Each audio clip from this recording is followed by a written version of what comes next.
국부 이승만의 여자들. 옥천열. 위인의 이불 아래 이야기를 들추는 게 옳은 일인가 싶어 망설였다. 허리 아래 문제를 논하는 건 시사한 진이기도 하고 그런 일은 내막을 제대로 알기도 쉽지 않아서다. 그러나 쉬쉬하다 보니 일각에서 이승만을 카사노바로 만들어 독립운동가의 자질을 의심하는가 하면 중혼의 죄를 지은 파렴치범으로 몰았다. 그래서 그야 여자들에 대해 잘 아는 주변인들의 증언을 샅샅이 뒤졌다. 그들 중에는 친척도 있고 배제학당 동기도 있고 첩부인의 양자도 있었다. 이승만에게는 프란체스카 이전에 어린 시절 결혼한 한국인 부인이 있었다. 16세 결혼한 동갑내기 첩부인 박승선, 그 사이에서 태어난 아들 태선은 이승만의 한성 감옥 시절 아버지를 보러 감옥을 들락거렸고 석방 후에 도미한 아버지를 따라갔다가 9살의 나이에 디프테리아에 걸려 죽고 말았다. 건국 대통령의 명성에 누가 될까 금기시하다 보니 이런 사실들이 잘 알려지지 않았던 것 같다. 박정희에게도 첫 부인 김원엄이 있었고 장녀 박재옥이 있었지만 자칫 흠이 될 수 있어 정기에서도 쉬쉬하는 것과 같다. 김원엄은 버림받은 후 미군이가 되었고 박재옥은 박정희의 부관이었던 한병기에게 시집 보냈다고 한다. 박정희가 첫 부인을 버린 이유는 어린 시절 아무것도 모르고 부모가 맺어준 인연이라 정이 없어서 그랬다고만 알려져 있다. 이승만이 첫 부인을 버린 이유에 대해서는 그보다 더 자세한 증언이 있다. 박씨 부인은 이승만 못지않게 성질이 불같았고 깡다구가 보통이 아니어서 남편이 투옥되자 대궐 문 앞에 겉적을 깔고 단식 투쟁을 하고 아들을 데리고 감옥을 찾아오거라지도 열심히 했다고. 이승만이 석방되어 미국으로 간 후 괄괄한 성격의 박씨는 늙은 시아버지와 어린 아들을 데리고 생활에 쪼들리다가 급기야 태선을 미국 이승만에게 보내버린다. 아들을 먼저 보내고 뒤따라가려고 했는지 다른 이유가 있어서 그랬는지는 알 수가 없다. 박씨는 남편 없이 먹고 살려고 신설동에서 하숙을 쳤는데 하숙인과 눈이 맞아 거의 동거하다시피 하였다는 증언이 있다. 그녀는 착하고 강직했지만 전통 풍습에 얽매이지 않는 신여성이었다는 것이다. 한척 나이에 남편이 5년 7개월간 투옥되어 있었고 석방되자 저 혼자 역당으로 가버렸으니 독수공방하던 생가부의 심정을 이해 못할 바도 아니다. 시아버지 이경선옹은 7대 독자였던 태산이 미국에서 숨지자 노발대발하여 1910년 학업을 마치고 귀국한 아들에게 전현을 내초로 여긴다면 너는 내 아들이 아니다라는 급반을 했고 이승만도 박씨를 거의 돌아보지 않았다고. 이때 구두로 이혼 합의를 했는데 1912년 이승만이 급히 미국으로 망명하면서 호적 정리를 하지 못했다고 한다. 이승만이 주변에 밝힌 이혼 사유는 회절이었는데 이는 변절이란 뜻으로 신설동 하숙인과의 돌륜을 암시하는 듯하다. 한편 창신동에 이승만 명의로 6천여 평의 땅이 있었는데 박씨가 정이 많아 상의도 없이 불쌍한 사람들에게 들어와 집 짓고 살도록 허락한 데 이어 1200평 엠두밭을 절에 시주한 일을 두고 독실한 기독교인이었던 이승만이 격도하여 사이가 틀어졌다는 증언도 있다.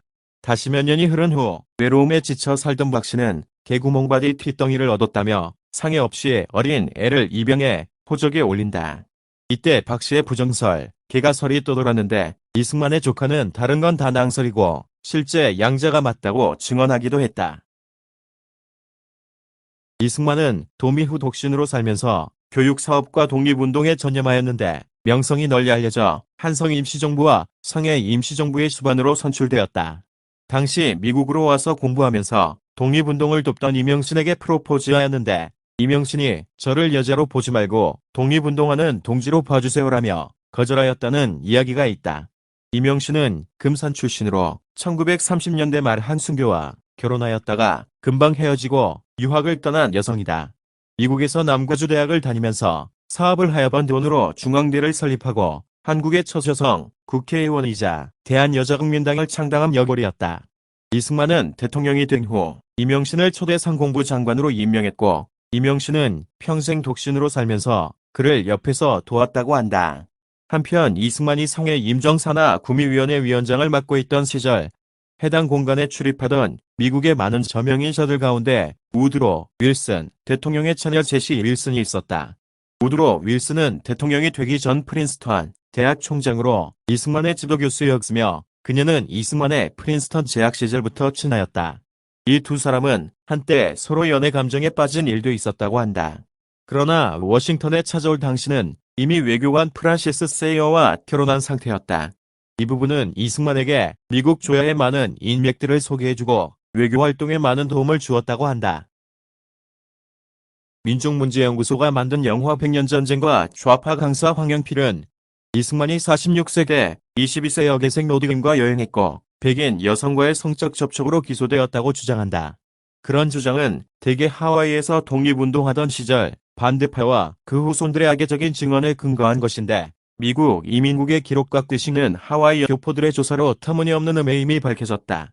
우선 22세 여대생 노드김은 이승만의 하와이 한인학교 교장 시절 제자로 그녀의 아버지가 만주로 떠나면서 수양갈로 준다는 자필 계약서가 남아있다. 미국 이민국 보고서에 따르면 여대생과 백인 여성과의 성적 접촉 의무는 조사 후 혐의 없는 것으로 종결된 사안이며 기소된 적도 없다. 당시 이승만은 성해 임정의 대통령으로 그를 미국에서 추방하려는 일본인의 제보로 보인다는 문구도 보인다. 이승만은 58세 때 국제연맹회의 참석차 스위스 제네바에 갔다가 레스토랑에서 오스트리아 출신의 프란체스카를 만났다. 프란체스카는 빈 상업학교를 졸업하고 스코틀랜드로 유학하여 영어 통역사 자격을 딴 여성으로 독일의 자동차 경주 선수와 결혼했다가 3년 만에 헤어진 이혼녀였다.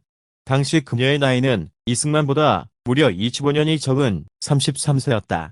당시 프란체스카는 어머니와 여행 중이었는데 빈 테이블이 없어 이승만과 합석하게 되었다고 한다.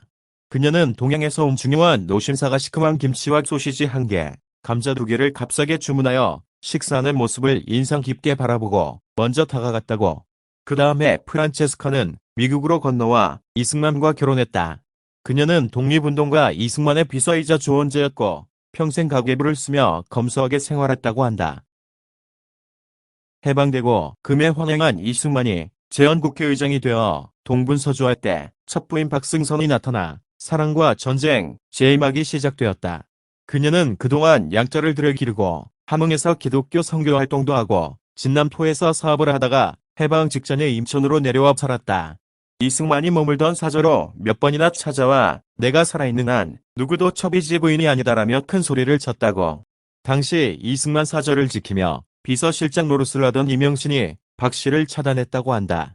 1949년 이승만은 측근을 시켜 박 씨는 물론 그녀가 입양한 양자와 그 자녀들을 호적에서 파내고 프란체스카를 호적에 올렸다. 재판을 거치지 않고 뒷구멍으로 몰래 호적을 바꾸었으니 원인모효라는 음해가 있으나 당시 골석 재판을 담당한 서울지방법원 판사 한경만의 증언이 남아있다. 박 씨는 이승만을 만나지 못한 채 6.25를 맞았는데 서울 신당동 친척집에 피신해 있다가 수복 후 인민군이 물러간 줄 알고 벽에 붙은 벽보를 떼다가 인민군의 총에 피살되었다고 한다. 휴전 후에 이승만이 경무대 서장을 조용히 불러 전처 이야기를 하면서 불쌍한 여자다. 내가 다른 뜻은 없고 용돈을 좀 주려고 한다면서 찾아보라고 시켰는데 그녀는 이미 이 세상 사람이 아니었다고. 이승만을 어떻게든 깎아내리려는 자들은 이승만이 착하고 헌신적이었던 조광지철을 차버리고 불법적으로 호적을 파낸 뒤에 프란체스카와 중언의 죄를 저질렀다고 비난한다. 중언은 기독교에서도 그 많은 죄로 역시 이승만은 독립운동이나 신앙이나 간에 모두가 나이롱이었다는 것이다. 그러나 누구보다 여성을 존중하고 평등하게 교육 기회를 부여했으며 참정권도 프랑스나 스위스보다 먼저 주었던 유인이 아무런 이유 없이 조광지철을 버렸을까. 이승만보다 몇 달 늦게 귀국한 프란체스카는 남편과 이명신이 그런 사이라는 소문을 듣고 경로하여 사저 출입 금지자 명단에 전처 외에 이명신을 추가하였다고. 소문의 진실까지는 알 길이 없으나 1945년 귀국 당시에 이미 일련의 노구였던 이승만이 무슨 피가 끓어 남녀관계로 이명신을 쳐다보았을까 싶다.